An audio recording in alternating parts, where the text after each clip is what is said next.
Cumprimento a igreja com a paz do Senhor Jesus.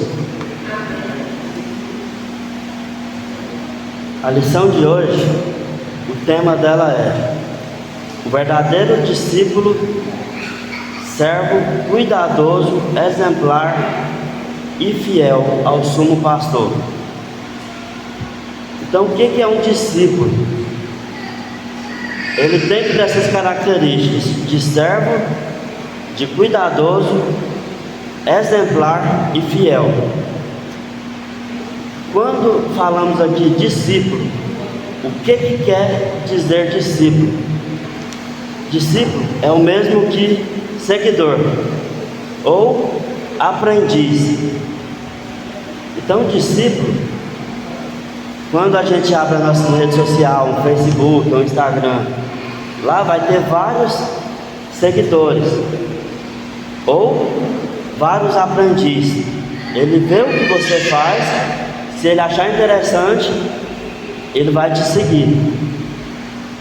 Nós vivemos no mundo atual, onde os nossos seguidores, que nós se chama de amigos, é no Facebook, no Instagram.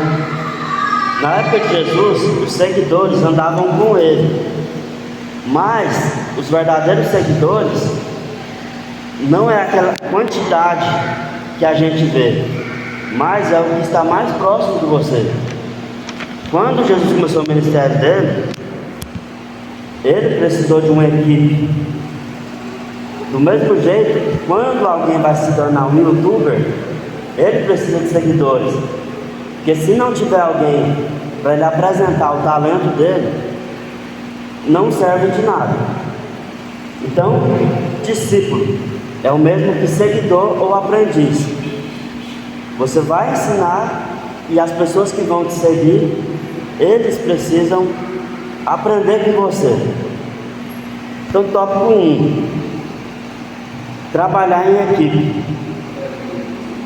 Quando Jesus começou o seu ministério, ele precisou de uma equipe, porque trabalhar sozinho não dá. Então ele precisou de uma equipe. Então ele reuniu pessoas simples, exemplo de pescadores. Então, ao iniciar seu ministério, Jesus recrutou homens para sua equipe ministerial.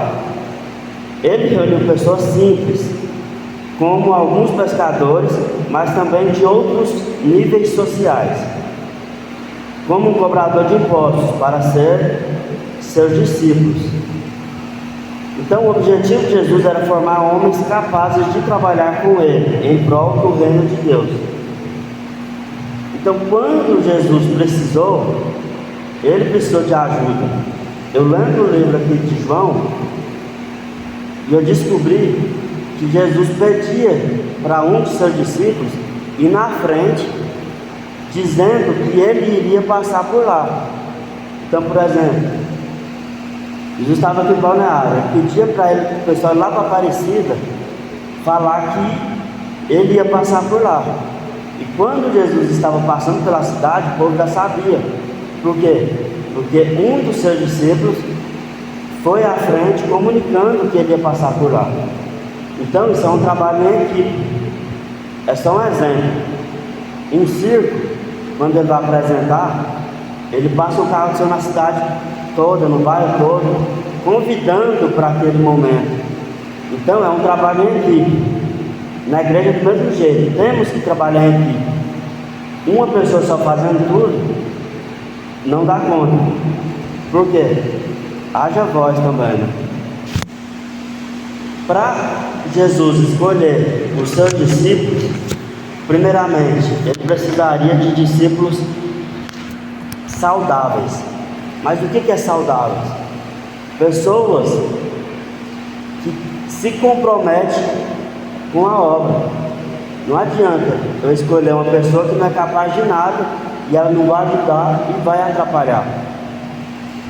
Então Pedro exerceu uma liderança saudável, se colocou com a mesma importância ministerial dos demais, ao dizer que era um presbítero como eles.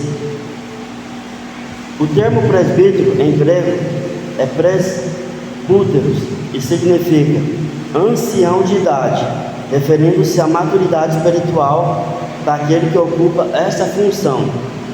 Então, quando aqui diz discipuladores saudáveis, quer dizer, precisa ser uma pessoa capaz, ela precisa ser madura espiritualmente, ela precisa ter experiência. Você não vai escolher um discipulador saudável sendo uma criança, porque ela não tem maturidade, ela não sabe o que fazer ainda. Então, um dos discípulos de Jesus foi Pedro. Por quê? Porque ele tinha maturidade, e pelo que diz aqui, ele já era um homem, já era, vamos supor, um idoso, é um exemplo. Ele já tinha sabedoria suficiente. Então essa foi uma das escolhas que Jesus teve: escolher pessoas saudáveis, ministeriais, pessoas prontas. Mas é claro, não quer dizer que ele já estaria com toda a inteligência formada. Todos eles aprenderam com Jesus.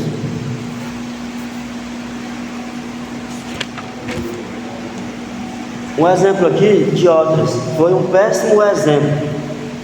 Um fraco, que se sentia ameaçado por outros.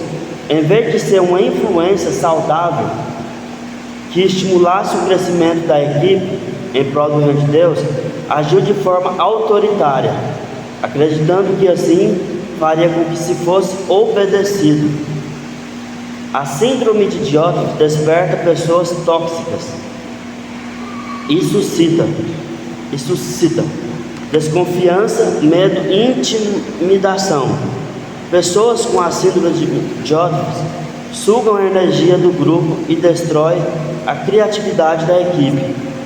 É muito importante que a liderança seja promotores de incentivo ao que foram designados para ajudar em diferentes setores da igreja. Então, uma pessoa saudável, que é um líder saudável, ele não faz as coisas sozinho. Ele dá oportunidade para que a pessoa desenvolva sua criatividade. Eu vou dar um exemplo aqui de um pastor dessa igreja, que nós quisemos fazer uma feirinha, só porque ele queria fazer tudo do jeito dele. Aí entramos numa reunião, falei: pastor, deixa nós trabalhar. Então, essa feirinha nos ensinou tanta coisa, porque não precisa ser só do jeito que você quer. Você pode deixar a equipe trabalhar e fazer as coisas adquirindo seu talento. Então, no dia da feirinha, ele queria que fizemos do jeito dele. Mas, quando nós fizemos a reunião, o que nós aprendemos? Ele: não, então tá, vocês fazem do jeito que vocês der conta, faz do jeito que vocês podem e vamos ver o que vira então esse negócio. Então, um se candidatou a fazer a jantinha, outro se candidatou a fazer o caldo, o suco, e cada um escolheu um prato que ele gostaria de fazer. Exemplo, se eu sou bom na churrasqueira, para que eu vou fazer crepioca, que eu nunca fiz? Então, não é assim: você vai fazer crepioca, você vai fazer tipo suco. Vai que você não gosta, você não sabe fazer. Ou melhor, pamonha. Pede me fazer uma pamonha sozinho. Não é? Então eu vou escolher o prato que eu sou mais capaz de fazer. Então, o exemplo de Diótrefes aqui é que ele queria impor das coisas dele. E não é assim que tem que ser. Você tem uma equipe. Então, a equipe de Jesus não era pescador. Como que você vai pôr um pescador para trabalhar no caixa ou na administração da igreja? Ele não entende de matemática. E se entende, ele sabe somar os peixes. Mas o pescador, ele tem história para contar. Todo mundo sabe. Então, cada discípulo de Jesus, ele tinha um talento. Ele tinha uma função. Então, temos que escolher pessoas saudáveis, mas cada um tem que estar no seu ramo, não impor na pessoa o que ela não dá conta. Exemplo, se a pessoa dá conta de cantar, não, você vai ser cantor, você vai ser pregador, você vai ser aquilo e aquilo. Não é assim que funciona. Então, o bom discipulador deve procurar mostrar aos outros como eles são importantes. Jesus, mesmo sendo Deus, ouviu seus liderados e ensinava a se tornar bons discípulos e líderes. Então, aqui diz, Jesus escutava seus liderados. É o exemplo do pastor que impôs a gente a fazer a feirinha do jeito dele. Ele aprendeu, foi a primeira igreja que ele administrou, foi aqui. Ele aprendeu com a gente que não precisa ser do jeito dele. E aqui nós vamos aprender que a gente deve formar líderes melhor do que a gente. Ele era capaz de organizar, ele era um ótimo administrador, mas ele não sabia cozinhar, por exemplo. Então ele pediu, então você faz a comida e eu organizo o evento, eu vou publicar a feira, eu vou administrar a feira. Por quê? Porque era o melhor que ele fazia. Então Jesus também aprendeu a escutar. E Jesus, com a sabedoria que ele tinha, ele não ficou, não, você vai fazer isso, por quê? Porque é o que quero que você faça. Mas não, ele usou sua inteligência e escutou os liderados. E cada um fez conforme a sua capacidade. Então devemos fazer com que a nossa equipe, que é o título aqui, trabalhar em equipe, trabalhe com a sua capacidade. Discipuladores produtivos.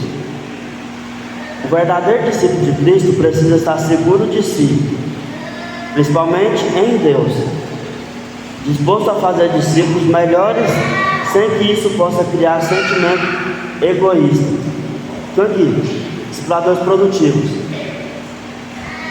Esse é um exemplo. Isso acontece demais. Um músico, ele sabe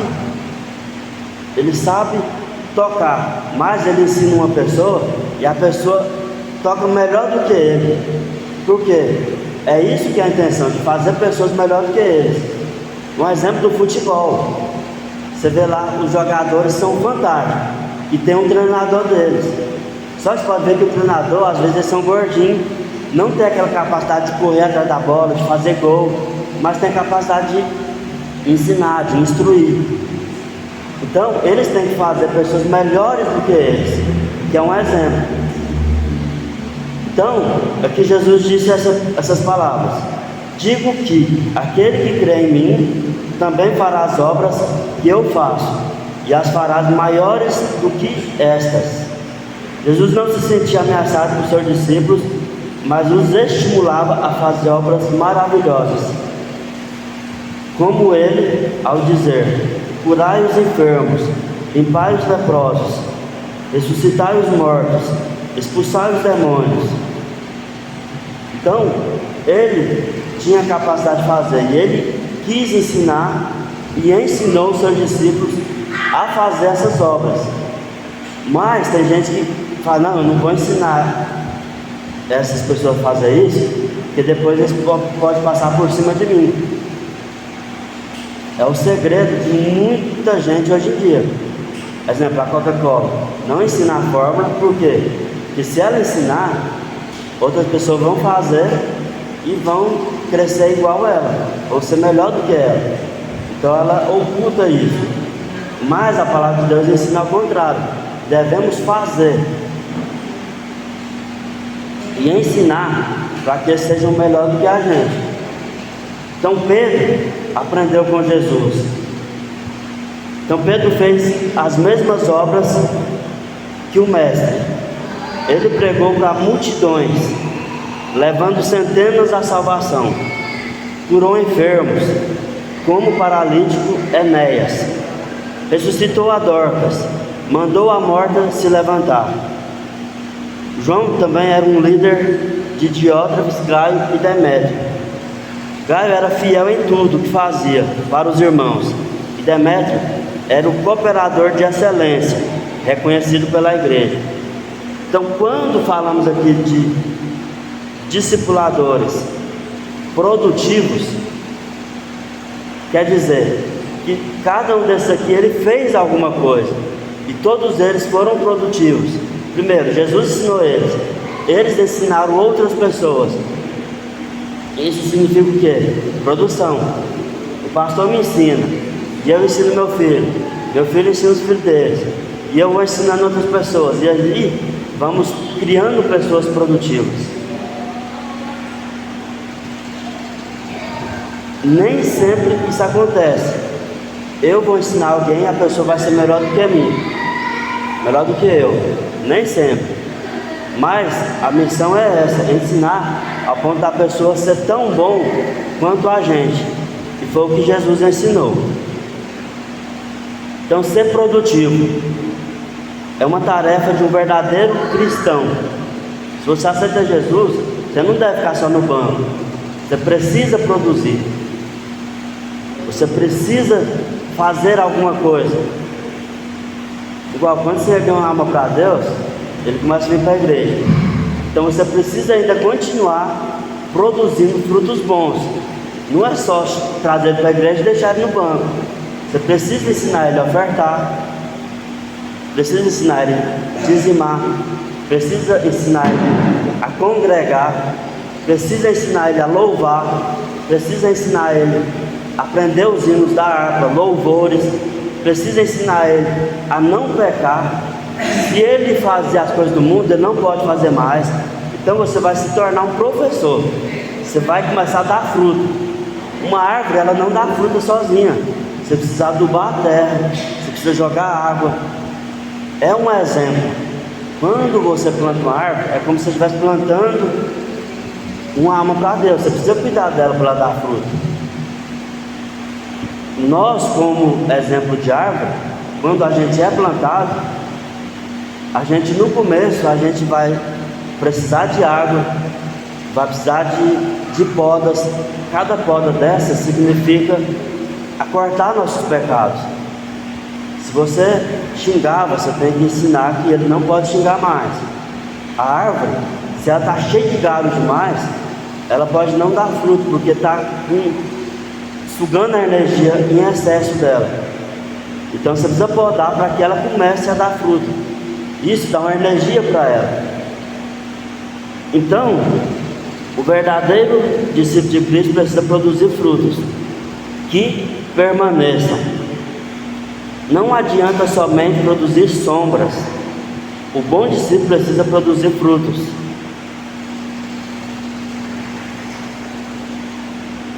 Então, quando diz sombra, essa sombra não é só ficar sentado escutando. Você precisa ensinar o seu discípulo, o seu seguidor, que ele precisa crescer. Um exemplo, para mim tocar teclado, eu comecei a seguir centenas de pessoas no YouTube. Cada um ensinava uma coisa, cada um era novidade. Então eu comecei a ser seguidores deles. Por quê? Porque eles me ensinavam algo.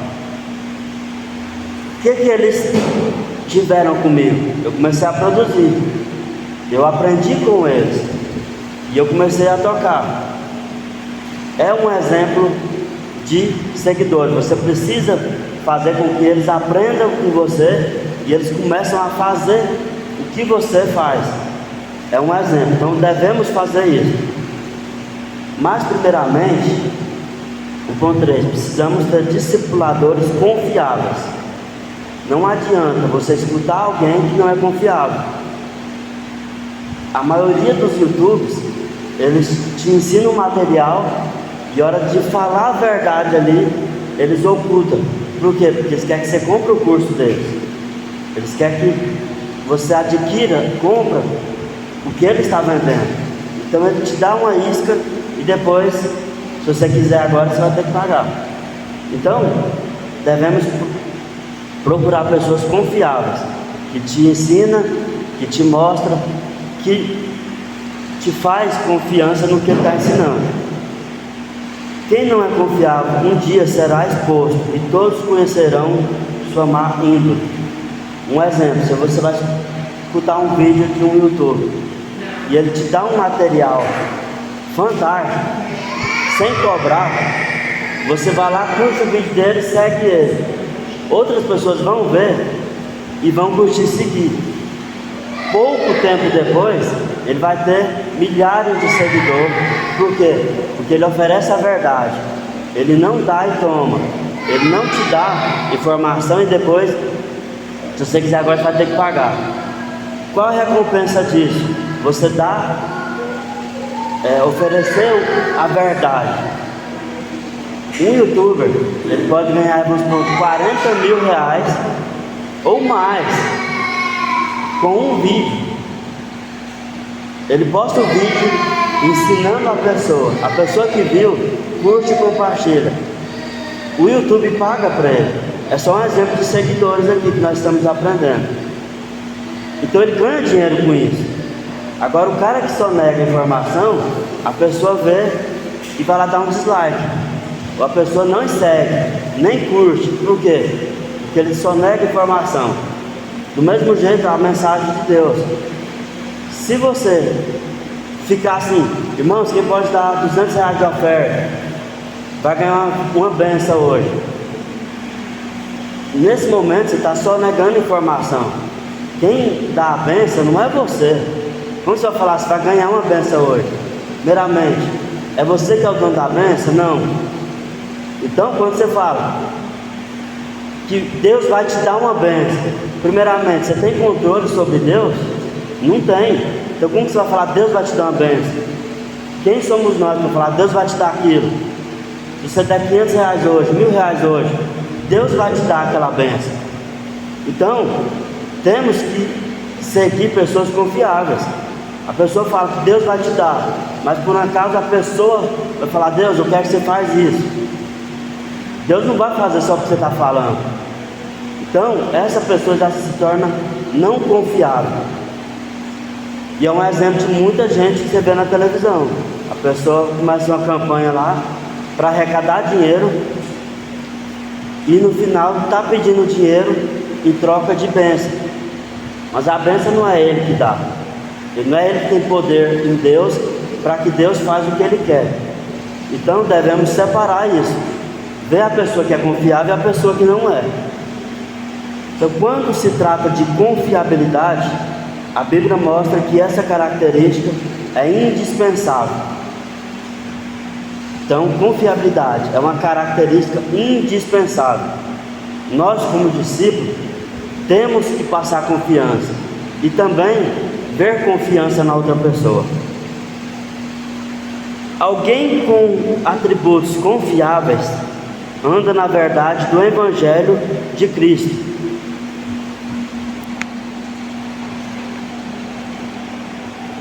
Jó cumpre a missão que estava em suas mãos com êxito. Muitos se empolgam e começam uma tarefa, mas logo abandonam no meio do caminho. Esses não são confiáveis. Melhor é o fim das coisas que o começo.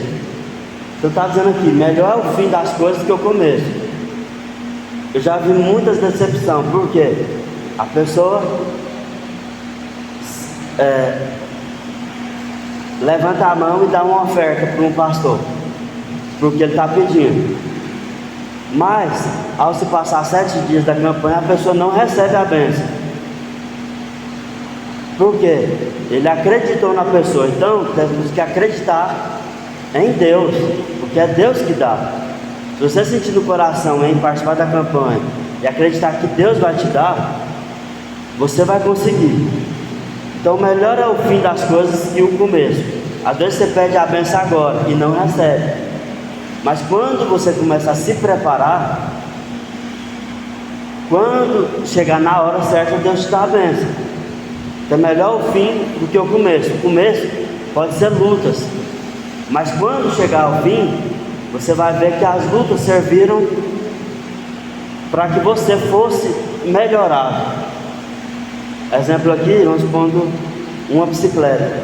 Se você pôr um motor de uma moto potente numa bicicleta, logo os ferros da bicicleta vai amolecer e pode se entortar e o motor pode quebrar, porque não vai aguentar a potência daquele quadrinho da bicicleta.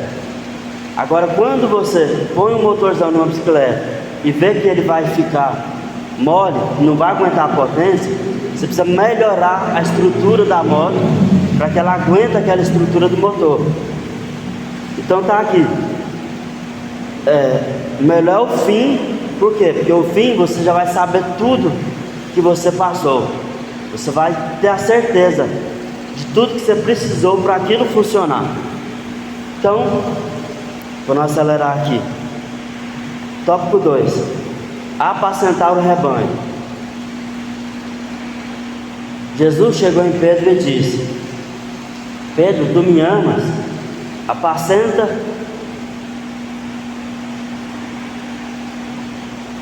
meu rebanho, ou apacenta minhas ovelhas.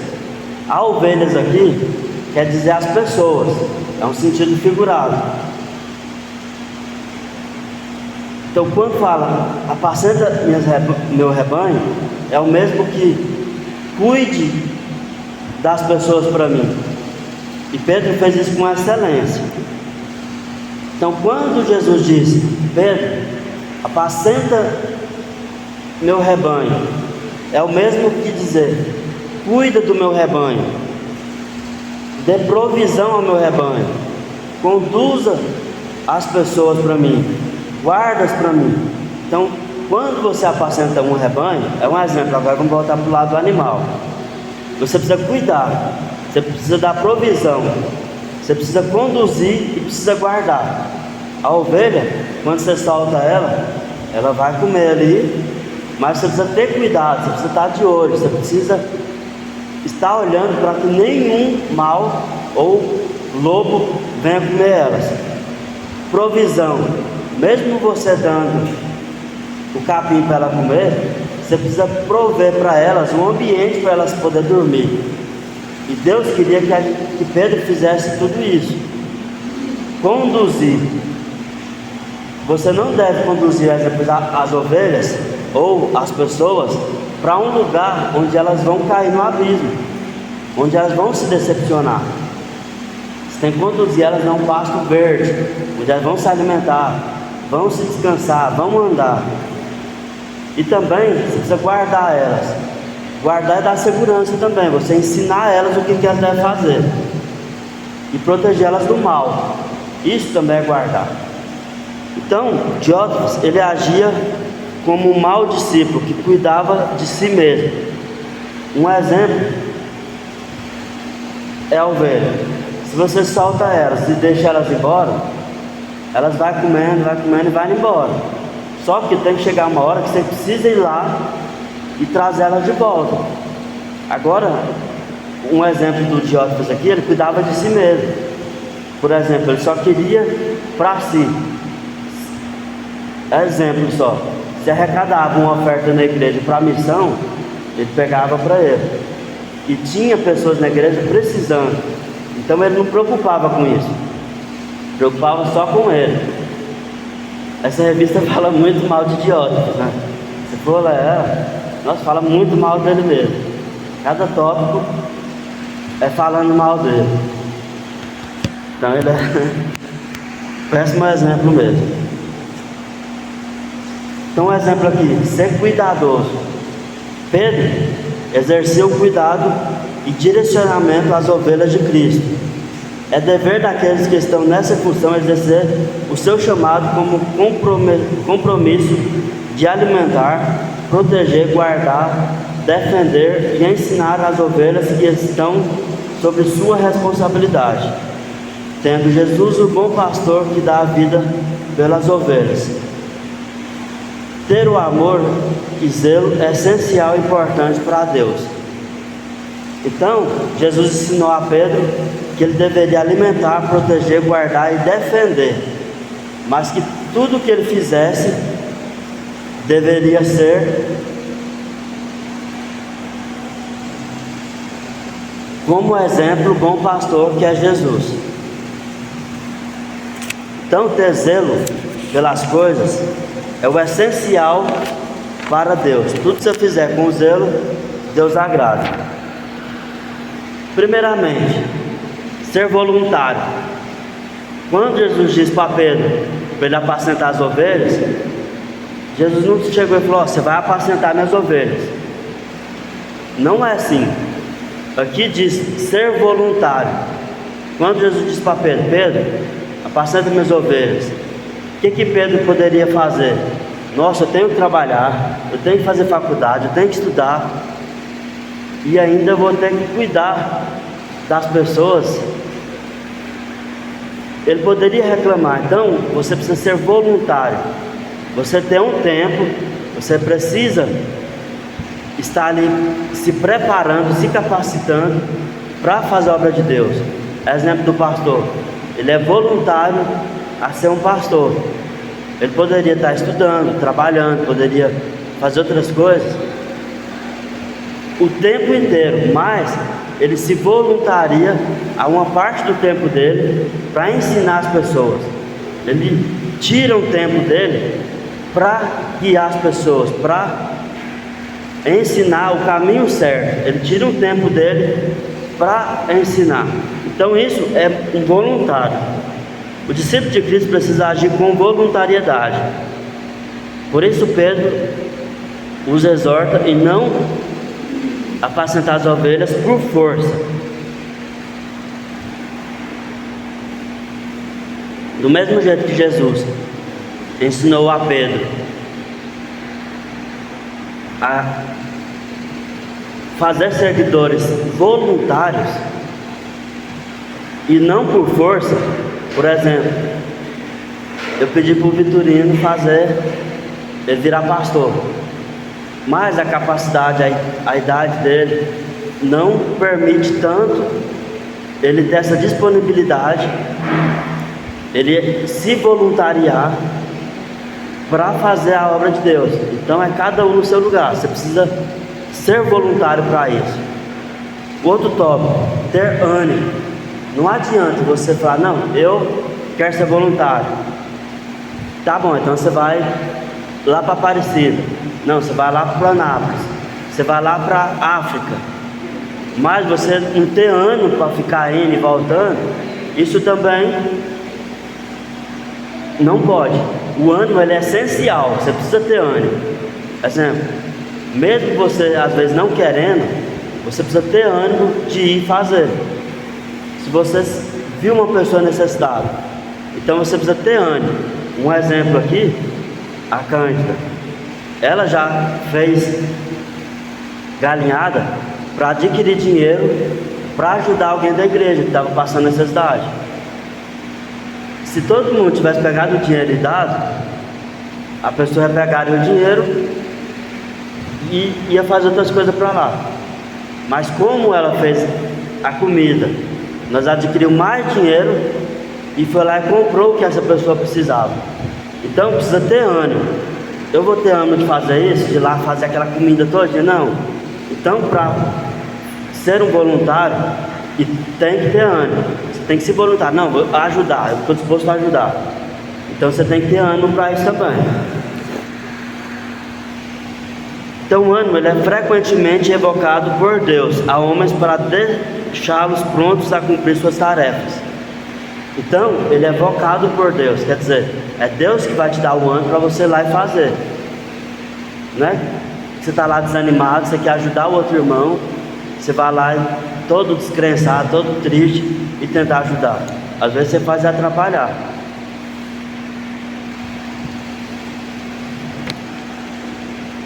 Estar animado é estar confiante de que as coisas acontecerão, ainda que não sejam fáceis.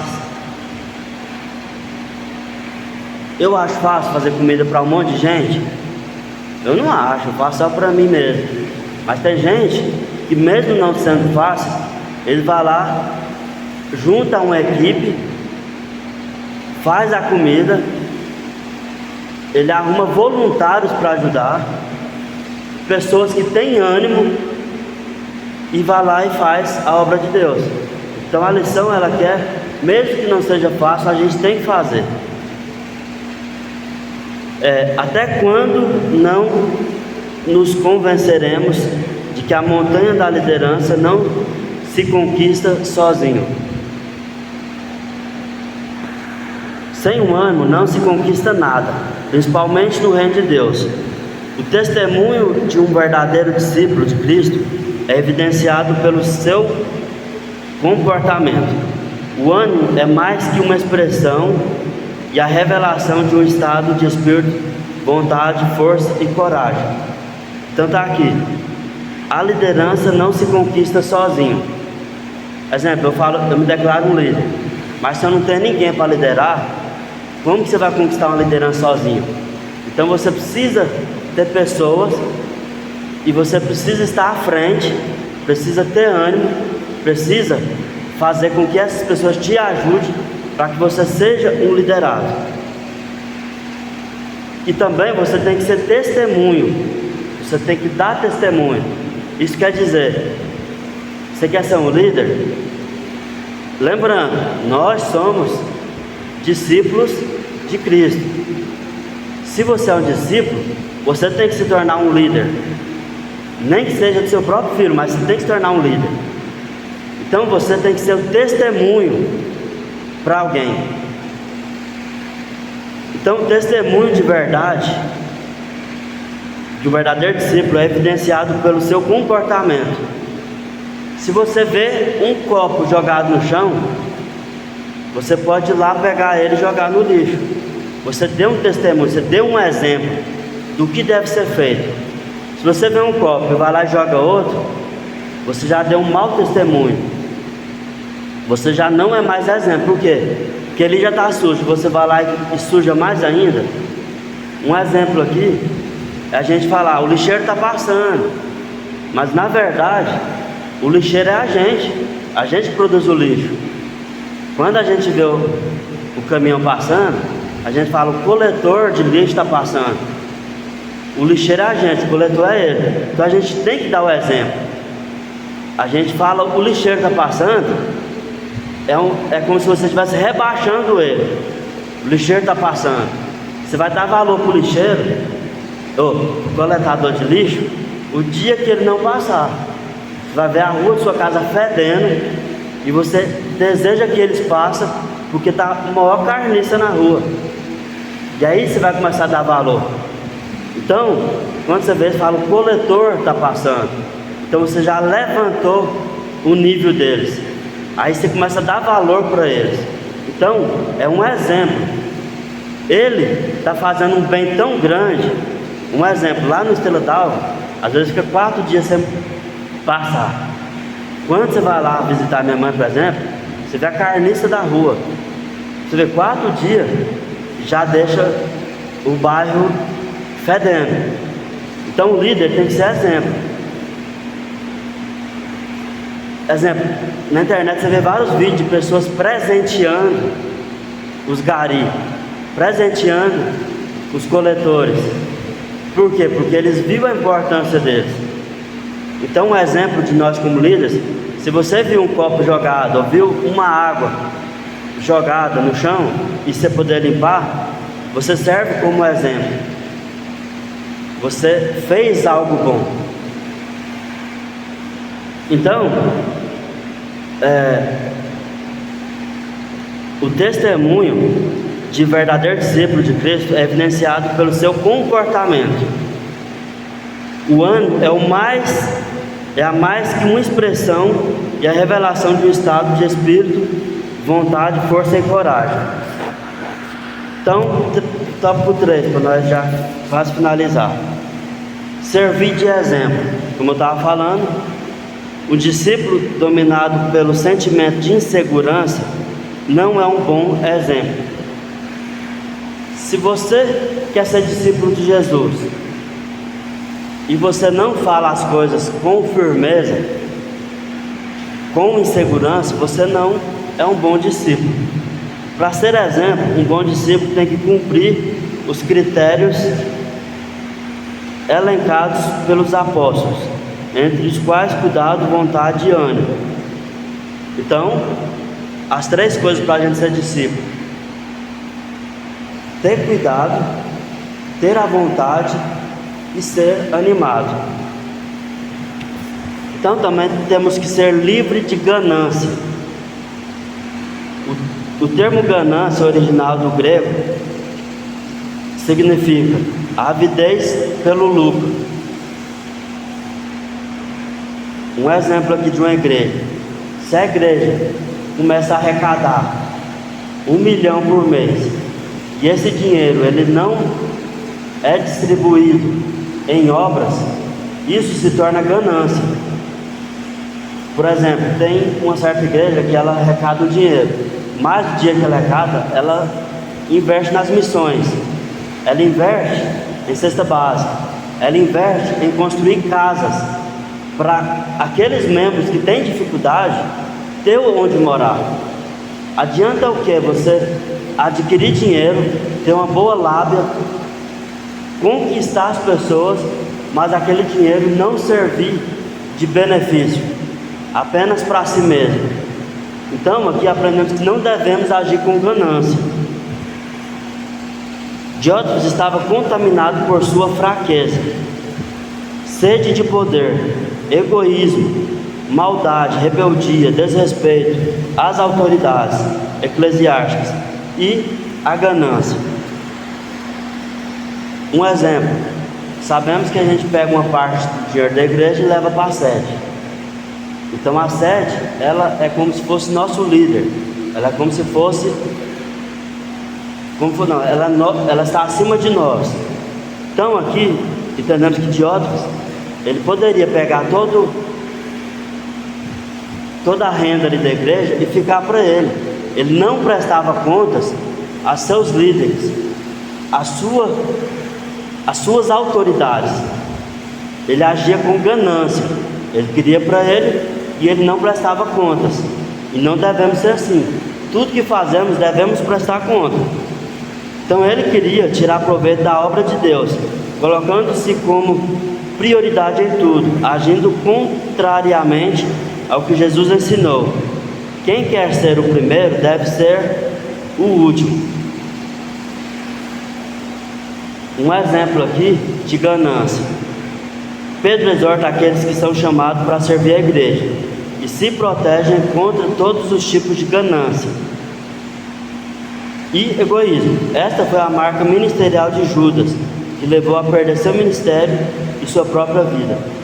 Então sabemos aqui que Judas, ele era o discípulo de Jesus, andava com ele, via os seus milagres, via os seus feitos, suas maravilhas, e por ganância ele ficou registrado na história. Ele trocou a sua comunhão com Jesus, a sua amizade, em troca de moedas. Isso é ganância. Ele falou, dá exemplo, né? Ele foi lá, pegou as moedas, não sei quantas que foi, mas ele foi lá, trocou a amizade que ele tinha por moedas. Como a gente vê a Bíblia aqui em Apocalipse, no fim dos tempos, muitos, com medo de morrer, vão entregar seus irmãos. A gente fala de Judas, mas é provável que, se algum dia o anticristo vir atacar os crentes, falar, cadê os outros crentes? Você vai me entregar, ou senão eu vou te matar. A pessoa vai lá e, para não morrer, acaba entregando. Outro exemplo: quem me falar que onde tem uma igreja escondida vai ganhar R$1 milhão. É um exemplo. Aí vai muitos lá e vai mostrar onde tem uma igreja. Isso será o fim dos tempos. Então Judas, ele foi um traidor, e na traição dele ele trocou o que ele tinha em troca de moedas. Então aprendemos que não devemos ser egoístas. Qual foi a sentença dele? Ele perdeu a vida. E o dinheiro que ele ganhou, o que ele fez? Não serviu para nada. Em alguns estudos dizem que ele comprou uma fazenda, e nessa fazenda tinha penhascos, e ele se tropeçou num penhasco e caiu, e seus órgãos ficaram de fora. Então nada adianta você entregar, você ser ganancioso e depois perder a vida. E além de perder a vida, ainda você perde o reino do céu.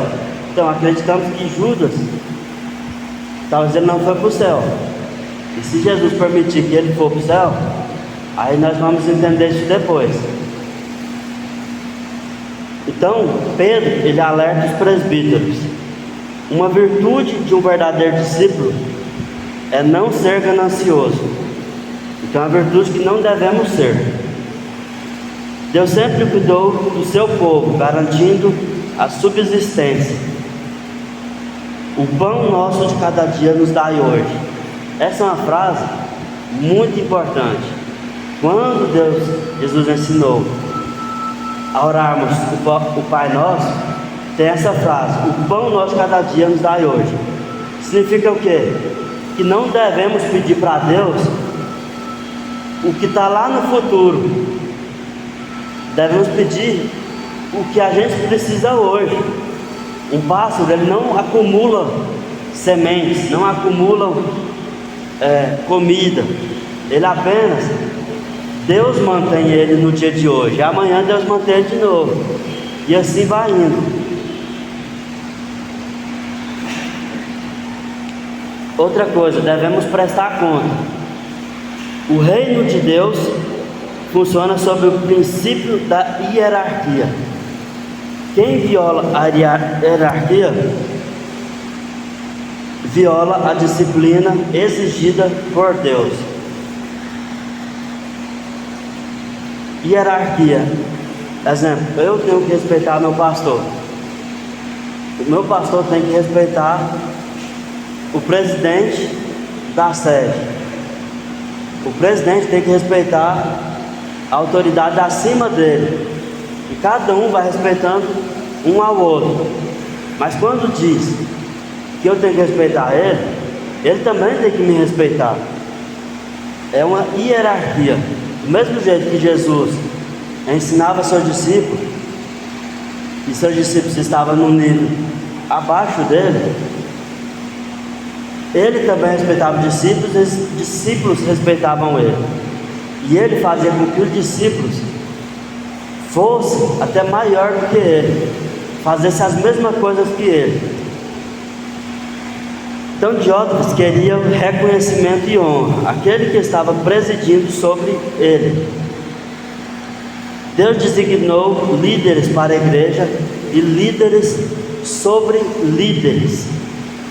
Quem deve ser respeitado? A quem deve ser respeitado. Então, o tópico aqui: prestar contas. Diótrefes em nada se assemelhava a Jesus.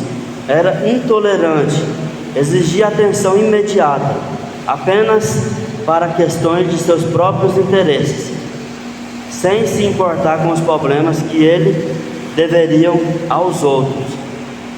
Quem não obedecia, saía. Ele não reconhecia nenhuma autoridade, mesmo devendo fazê-lo, porque a palavra de Deus ensinava isso. O bom discípulo de Cristo cumpre finalmente seu chamado, não somente por palavra, mas primeiramente por atitudes. A Bíblia nos ensina que Cristo cumpriu seu propósito e prestou contas ao Pai. Dos que me destes, nenhum deles perdi. O discípulo sempre deverá estar conectado ao Mestre. A submissão é uma marca do verdadeiro discípulo de Cristo. Depois disso tudo que aprendemos aqui, que devemos trabalhar em equipes, temos que fazer uma equipe saudável, temos que ter uma equipe produtiva, temos que ter uma equipe confiável, temos que apacentar o rebanho, que é o mesmo que cuidar dos nossos discípulos. Temos que ter cuidado com eles, temos que ensinar eles a ser voluntários, temos que ensinar eles a ter ânimo, mas temos que também servir de exemplo para eles. Não podemos agir com ganância, temos que prestar contas, e no fim de tudo isso que fazemos, iremos receber a coroa da glória. Então há uma recompensa para o verdadeiro discípulo que honra seu chamado. Quando aparecer o sumo sacerdote, alcançareis a incorruptível coroa de glória. O exercício do ministério cristão, o sincero interesse em ser uma influência saudável e edificante aos que estão diante de nós. Repetindo, é um exercício que temos como cristão, um exercício, a gente tem que continuar fazendo. Exercício é influenciar de forma saudável, edificante aos que estão diante de nós. Então é um exercício nosso, é influenciar de forma saudável quem está diante de nós. E então, quando Cristo se manifestar, haverá recompensa pelos seus esforços, em benefício do rebanho de Deus. Este cuidado com vidas que pertencem ao Senhor. Então, exercício. Quem está diante de nós, a gente influenciar eles, mas de forma saudável. E Deus recompensará nós pelos esforços que fizemos com o seu rebanho. Quando Jesus falou para Pedro: Pedro, cuida das minhas ovelhas, esta pequena frase não estava dizendo só para ele, ela se estendeu a todos nós. Nós devemos cuidar e temos que ser exemplo. Não é só cuidar e não ser exemplo. Uma frase que a gente conhece: faz o que eu falo, mas não faz o que eu faço. É uma frase errada. Exemplo, às vezes o pai bebe e fuma, mas ele não quer que o filho faça isso, mas ele não é exemplo disso. Então aqui devemos ser exemplo.